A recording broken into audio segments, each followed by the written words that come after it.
Well, good morning. I think we'll go ahead and get started. I think others will probably trickle in here. I wanted to talk a little bit about friendships this morning, friendships of our kids. So that's kind of the topic that we'll be going with this morning, but I wanted to start with prayer, if I could. Daryl, would you be willing to open us up in prayer? Sure. Okay. Father God, we're just so thankful that we can come together after a long week and just kind of look at your word and share stories and get wisdom on how to best parent our kids, Lord. We're just so thankful for the week that you gave us, Lord, through all our ups and downs, Lord. I think for me, Lord, that I am so assured in your word and in your promises that you give us each and every day, Lord. Please be with us during this time, Lord, that we can learn from one another, Lord, sharing our struggles, Lord. But more importantly, Lord, as we reflect on this season, Lord, may our hearts soften and just be thankful for all that you've given us this year, Lord. I look forward to this time. Please bless everyone here, Lord. All these things we ask for in your precious Son's name.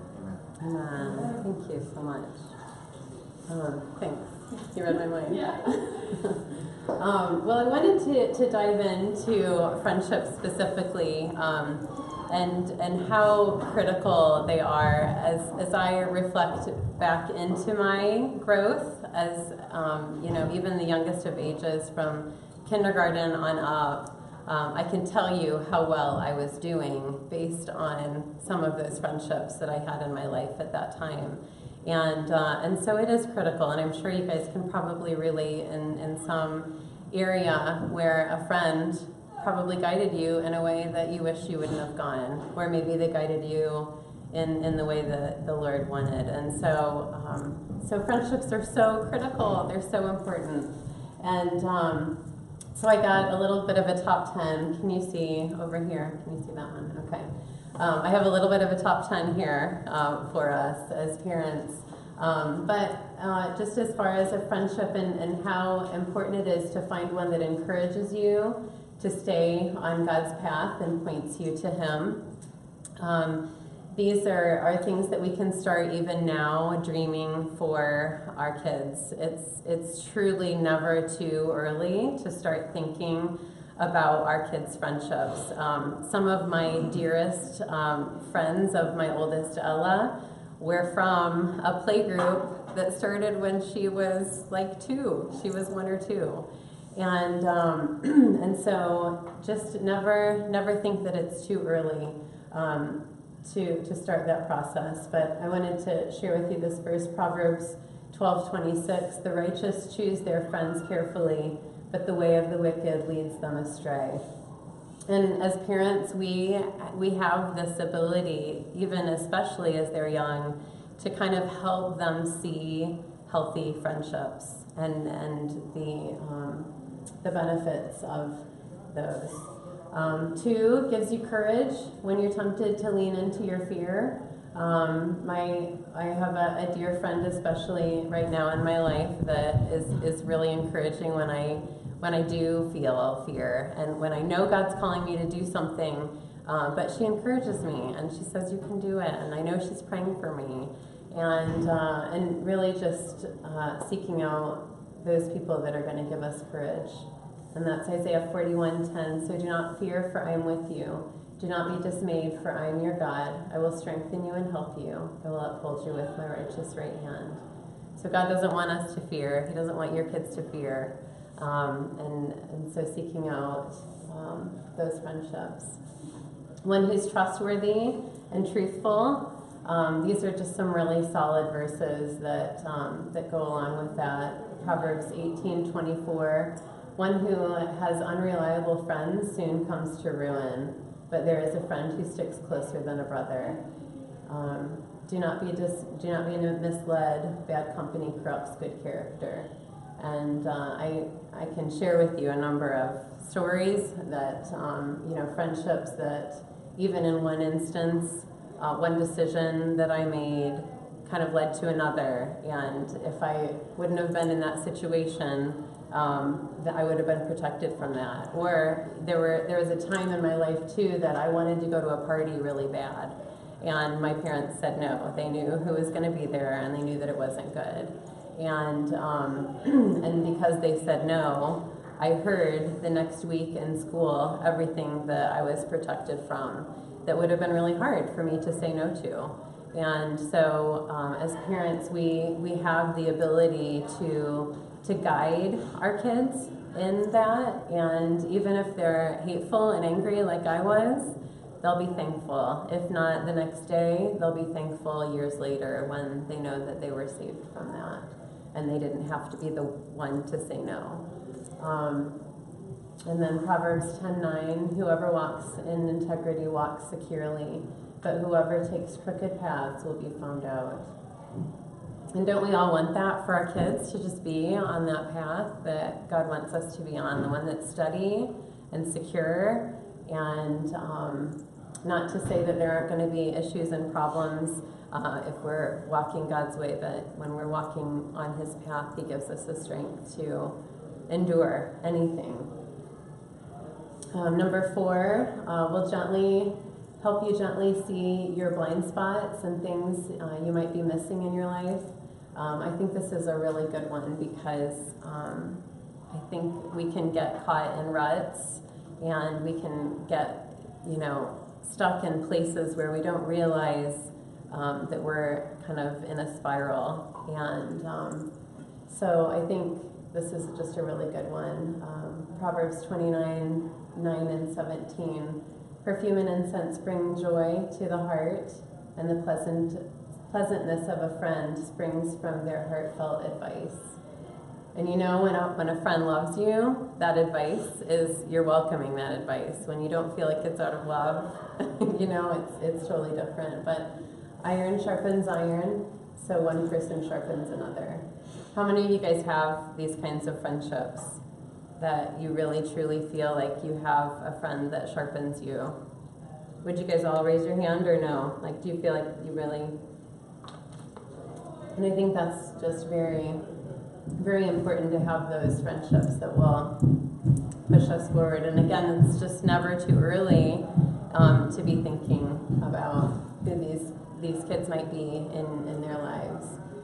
Number 5, does not talk bad or negatively about you behind your back. There's nothing that hurts worse than feeling, hey guys, hey, than feeling betrayed in a friendship where, where you feel like you thought you could trust them and realize that you couldn't. Proverbs 16:28 says, a perverse person stirs up conflict, and a gossip separates close friends. So really being able to speak life. So we're talking about friendships this morning, like how it's just never too early to be thinking about even your little guy and friendships and for them. Yeah. So number 6 is a friend that helps you dream and believes in what God can do through you. Therefore, encourage one another to build each other up, just as in fact you're doing. So just someone that encourages them. And, I'd ask you, are you guys modeling for your students, your kids? Are you modeling good friendships for them?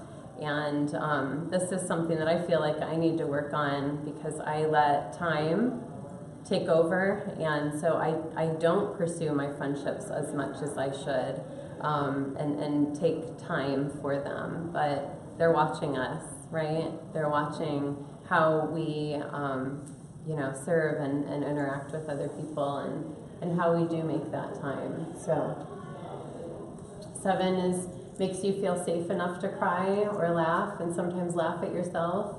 I think that range of things that we go through in different seasons of our lives it's important that we just feel that safety in that other friend. There's a time for everything and a season for every activity under the heavens. A time to weep and a time to laugh, a time to mourn and a time to dance. So a friend that can ride the roller coaster with you, right? The roller coaster of life. Number 8, serves and inspires you to serve. There's so much joy that comes in serving, and it's always neat. I have one friend that's just always doing so much. I don't know how she does it all, and that makes me want to do more, not out of competition, but wow, if she's able to do this, I can do it, and so this is just a great verse that, we want to catapult each other.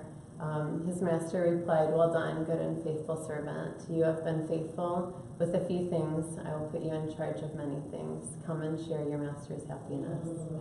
So that kind of goes along with, have you guys all been to service today or no? If you have, it goes along with what Pastor Joe's talking about. 9 gives grace and speaks words of life.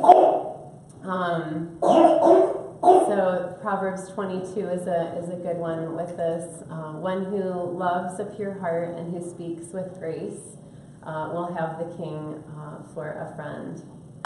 And I still remember these words that were spoken to me. I think I've shared in here before, back in kindergarten, how, my friend told me that I was stupid, and I still have a hard time fighting that off. And so, making sure that, as we guide our kids into relationships and friendships, are those friendships ones that are going to be encouraging, where they're going to be speaking words of life and kindness, and if they're not, helping them both learn how to do that, and challenging them in that path. I think sometimes it's harder to kind of grind in that conflict. It's easier to just say, okay, we're done, but really challenging and making the time to stop that moment if you've seen that happen, and coach them and teach them as well.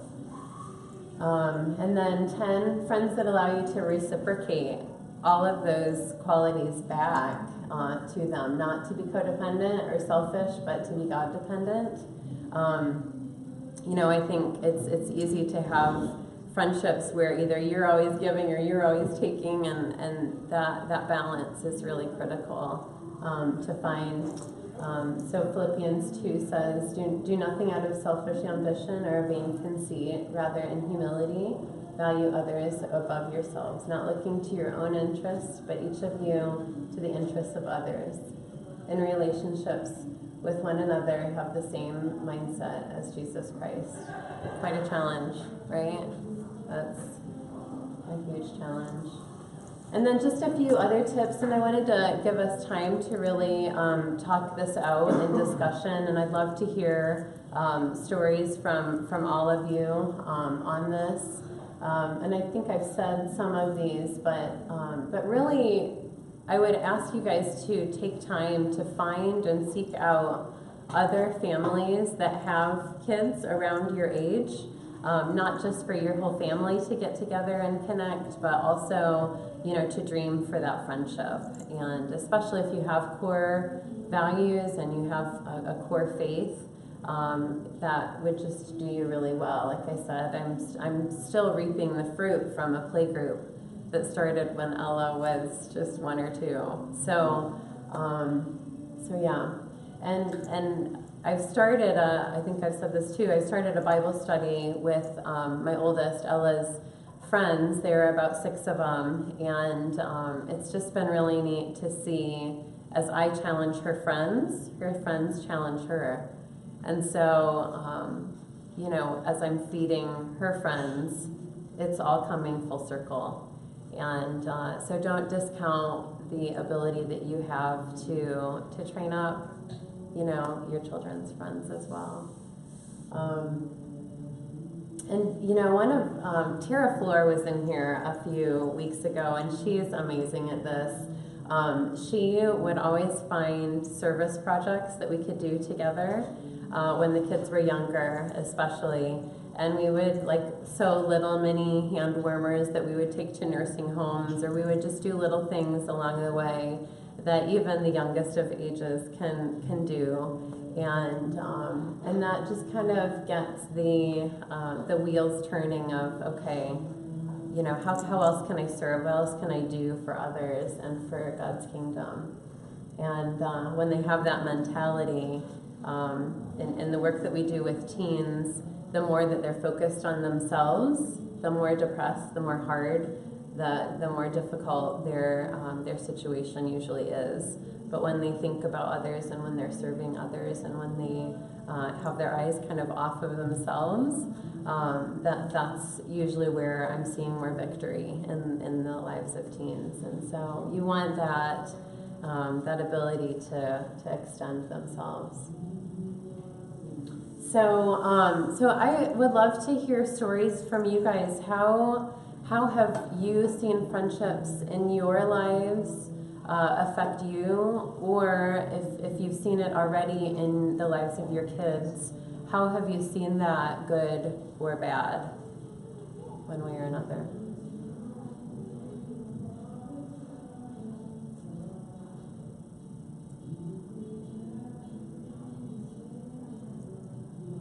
About not this past summer, but the summer before, my husband announced that he was a drug addict and left. And we were 5 hours away to go to a drug rehab facility. He was gone all summer, and he's the breadwinner. And so I have two really, really awesome friends, and one of them's married, and her husband would come, and he was helping my son because he was the man of the house, and he was 4 at the time. Would help him mow the yard. It would help him fix our house. Some, stuff I don't do or know how to. And but my friends rallied around me, and my kids saw that, and their kids rallied around. And so it was, a time when you want to really just hide because you're ashamed, you're embarrassed. Like, how am I going to be a wife of a drug addict? Why didn't I see it? All this other stuff, and you're just getting attacked from it. Friends were very much, that's a Satan attack. You need to stop this right now. And so it was very. Family wasn't very helpful for me, but my friends were awesome in helping me see the lies, see the truth, help me figure out how I was going to provide for these 2 kids, how I was going to pay the bills. And also, none of them hated Mike, none of them back-talked him. I would start talking I said some awful things about him and anger and hurt, and my friend's like, that's not how you're supposed to talk about your man. That's not what we're called to do.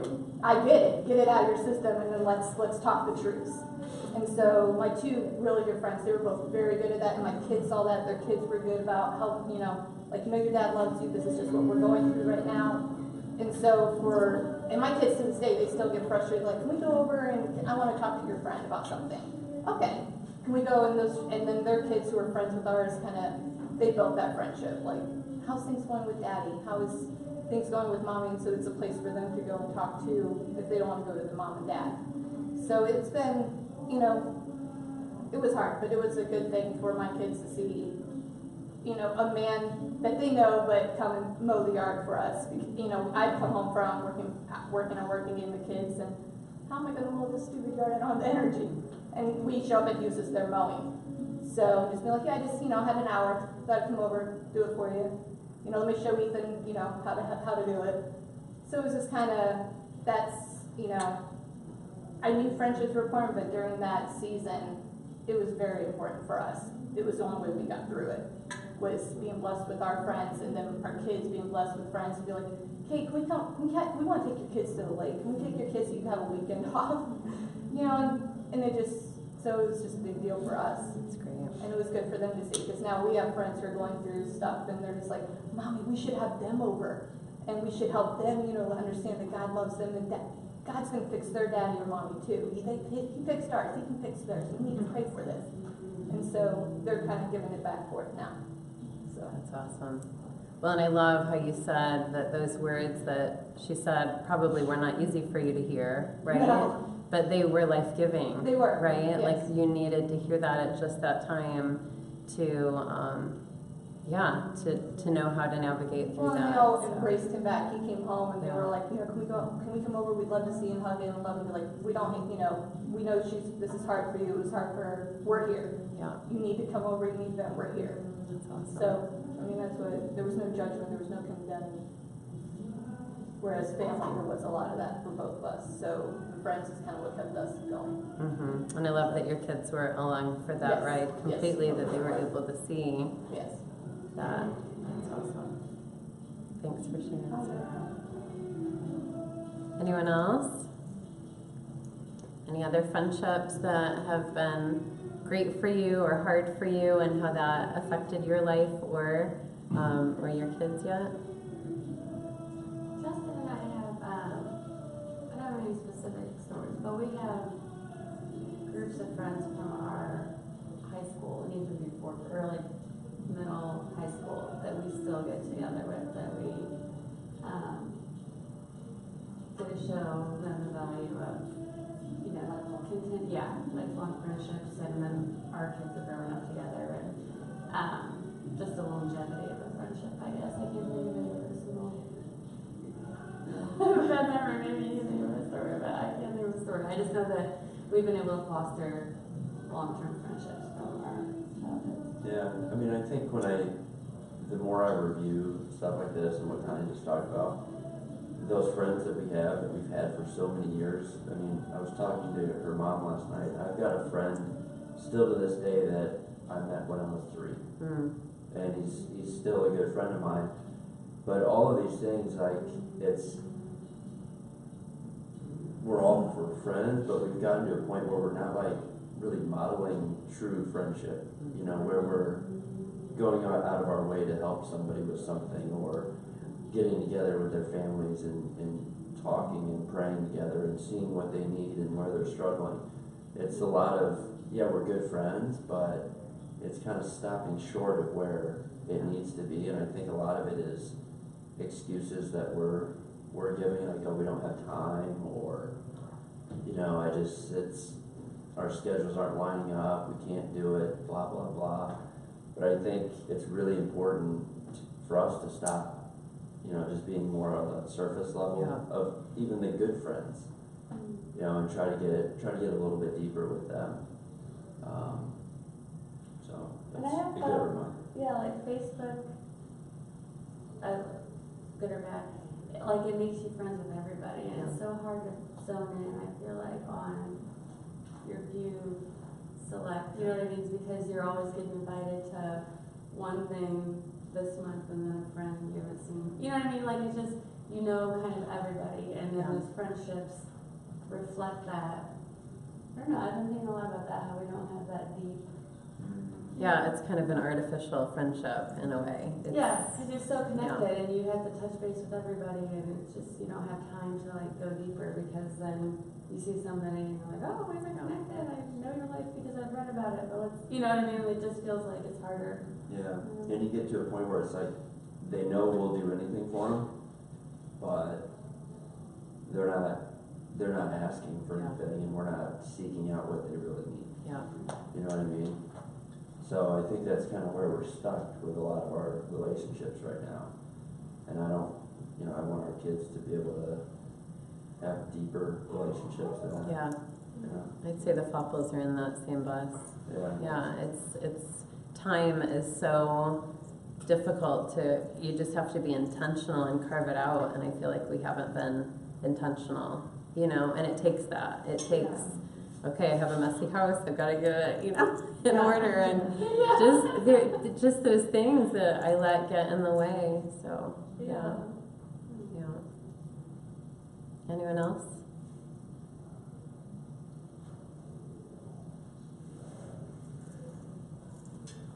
Steve, we're talking about friendships and just the importance of allowing our children to have good, positive friendships. And I shared about the play group that Ella and Lauren were a part of long ago, and how that's just reaping really good fruit. So yeah, we're just talking about friendships. So. I guess I was kind of thinking, like, when you were talking about like the ones that you give or you take, you know, and I feel like for myself, I've been looking for more of a friend base where it's not just me giving all the time, because I feel like with a lot of the people that I'm around, it's more like I'm trying to do something to help them, which isn't a bad thing, but then I don't really have that person that's, you know, doing that for me, I guess. So, like, I mean, and a lot of them maybe aren't believers too, so then it's a different level of friendship. And I want to show my kids that it's fine to have those friendships and those are good things to have, but like you were saying, having one too that is sharpening yourself and, you know, yeah, I don't know. Yeah, and I think too, I struggle with a little bit of guilt in that way, feeling like, am I really worth that time that I'm able to take just on my own, going to have coffee with this friend, you know? And so I think I do struggle with a little bit of guilt that gets me in the way of, you know, moving that friendship forward or taking that time that it takes, but yeah. Anyone else? I think like one of the hardest things to do is when you have like kids that are younger and they're starting school, just how devastated they are when their friends like hurt them. And you know, and trying to just get your kids through that phase of life, I mean, it's really, really hard. I mean, we have two, 14 and 12. Peyton is 14 and Paige is 12. And Peyton really struggled with friendship. I mean, like, really struggled. And, you know, and we would sit down and we would tell her, because in school is kind of like this, it's a community within a community, if that makes sense. I mean, it's a whole nother world to just navigate school.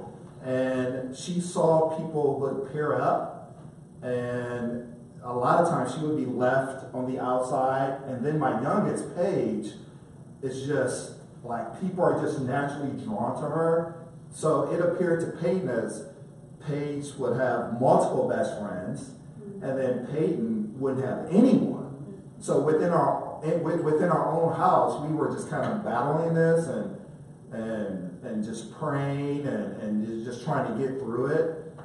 That is really difficult. My whole life is within school, you know, being a school teacher or being involved in education. I mean, you see it play out day over day over day over day. And you see the kids who, I mean, they're left out. I mean, you see it and it just breaks your heart. And then you start thinking, oh my God, is Peyton going through this right now? I mean, it encompasses like your whole kind of being. And I know what the Bible, I know what the Bible says. I know what it says, like, pray for your children. I mean, I know all the theological answers, but like when you're going through it, you're like, oh man, this is as bad as it gets.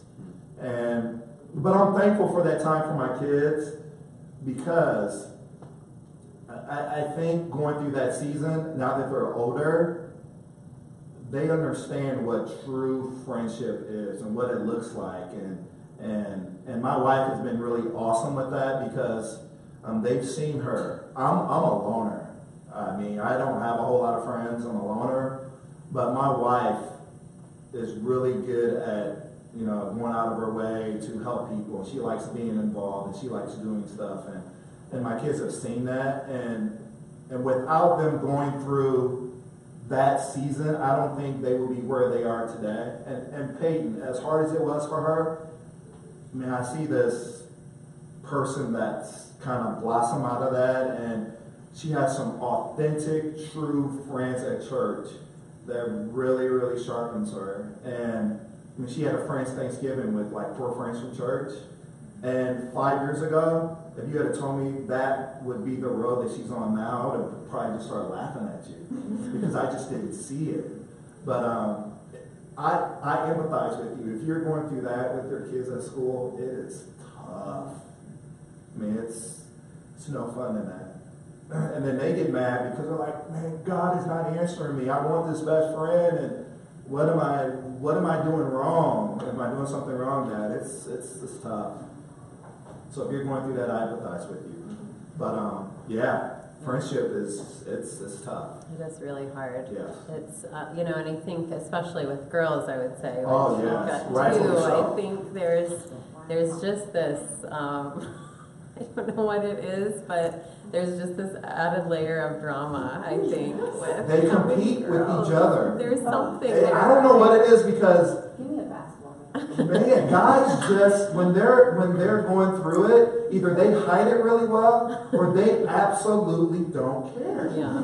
They're like, dude, give me a football, give me a basketball, let's just go out on the playground and play. Yeah, give me a soccer ball. Yeah. We had a situation when our twins were, I want to say they were in second grade, and a friend of theirs got their feelings hurt from one of the things that they said, and they wanted to have, the twins felt like they could have everyone in their class be a friend, and they were hurt that this friend wasn't their best friend. And so even though it wasn't necessarily our twins' fault, you know, we took over to their house a little, you know, like card and a little cookie from a bakery, and just made sure that we were reconciled, you know. And it took that extra pursuit, but I think when we're able to keep that peace, even though it's hard to do, and there's gossip and there's other things that we're completely out of control of when it's not our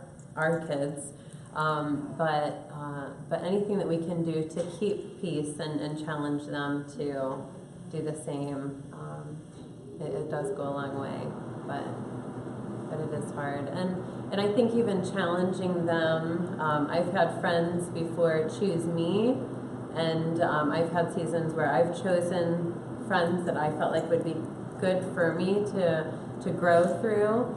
And Clinton says this all the time, how important it is to, you know, choose your friendships. Don't just go to the lowest common denominator, you know, because those friends might be okay friends, but they're not going to, you know, take you to that full life. They're not going to be on that path with you to that full life that God wants for you and for your kids. So. Well, good. Well, thanks so much for chatting through that. I wanted to give you guys some discussion questions, but this is a book that I would recommend. You brought up prayer, Daryl, and when we feel like there's just nothing else to do, these are the books that we have got to cling to, and hopefully before that. It has chapter after chapter of different situations that our kids could be in the middle of that we just don't know what to do. And have you guys ever gotten to a place where you're like, I don't even know what to pray anymore? I don't even know. And so these, with each chapter, there's a suggested prayer where it's just insert your child's name here. And so, you know, not to be lazy, but it just really helps us to, you know, have that extra heart of how to pray for our kids. So I would highly recommend that. So if you want to text parenting to 494949, those discussion questions will get sent back to you. And if you guys just want to divide up into maybe three or four groups, that'd be great.